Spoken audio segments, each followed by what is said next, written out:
খুবই দ্রুত আমি ফিরে আসবো।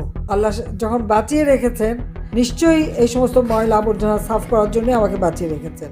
ভারতে অবস্থানরত বাংলাদেশের সাবেক প্রধানমন্ত্রী শেখ হাসিনাকে ঘিরে আবারও তীব্র কূটনৈতিক উত্তেজনা শুরু হয়েছে। দিল্লিতে তার সাম্প্রতিক ভার্চুয়াল সংবাদ সম্মেলন, দেশে ফেরার ঘোষণা এবং বাংলাদেশের কড়া প্রতিক্রিয়ার পর প্রশ্ন উঠেছে, শেখ হাসিনাকে নিয়ে ভারতের জন্য কি নতুন অস্বস্তির সূচনা হলো? নগদ নিয়ে এলো হার না মানা হার অফার।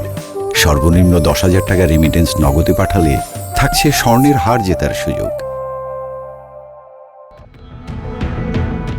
বিবিসি বাংলার বিশ্লেষণ বলছে, গত 2 বছর ধরে শেখ হাসিনাকে আশ্রয় দিলেও ভারত বরাবরই তাকে প্রকাশ্য রাজনৈতিক কর্মকাণ্ড থেকে দূরে রাখার চেষ্টা করেছে। তবে দিল্লির এক সংবাদ সম্মেলন আয়োজনে তার বক্তব্যের পর সেই অবস্থান নতুন করে আলোচনায় এসেছে। শেখ হাসিনা ওই অনুষ্ঠানে বছরের শেষ নাগাদ বাংলাদেশে ফেরার ইচ্ছার কথা জানান এবং বর্তমান রাজনৈতিক পরিস্থিতি নিয়ে মন্তব্য করেন।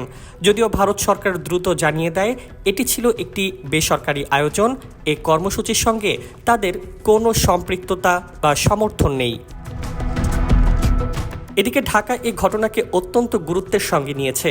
বাংলাদেশ সরকারের পক্ষ থেকে ভারতের কাছে ব্যাখ্যা চাওয়া হয়েছে এবং ভারতীয় ভূখণ্ড ব্যবহার করে এমন রাজনৈতিক কর্মকাণ্ড যেন না হয় সে বিষয়েও উদ্বেগ জানানো হয়েছে। একই সঙ্গে শেখ হাসিনার প্রত্যর্পণের অনুরোধ আইনগত প্রক্রিয়ায় বিবেচনার বিষয়টি আবারও আলোচনায় এসেছে।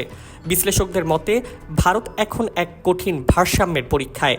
একদিকে দীর্ঘদিনের রাজনৈতিক মিত্র শেখ হাসিনাকে আশ্রয় দেওয়ার বাস্তবতা, অন্যদিকে বাংলাদেশের বর্তমান সরকারের সঙ্গে সম্পর্ক স্বাভাবিক রাখার কূটনৈতিক প্রয়োজন। ফলে দিল্লি প্রকাশ্যে এমন বার্তা দিতে চাইছে যে শেখ হাসিনার ব্যক্তিগত বক্তব্য ভারতের সরকারি অবস্থান নয়।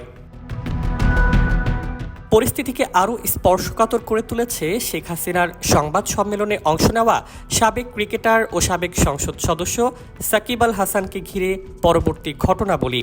তার পারিবারিক বাড়িতে হামলার ঘটনায় দুই দেশের সম্পর্ক নিয়ে নতুন করে আলোচনা শুরু হয়েছে।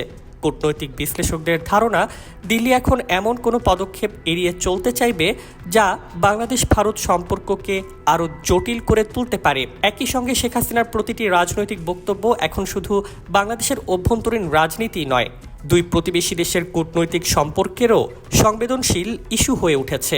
সব মিলিয়ে প্রশ্ন এখন আরও জোরালো।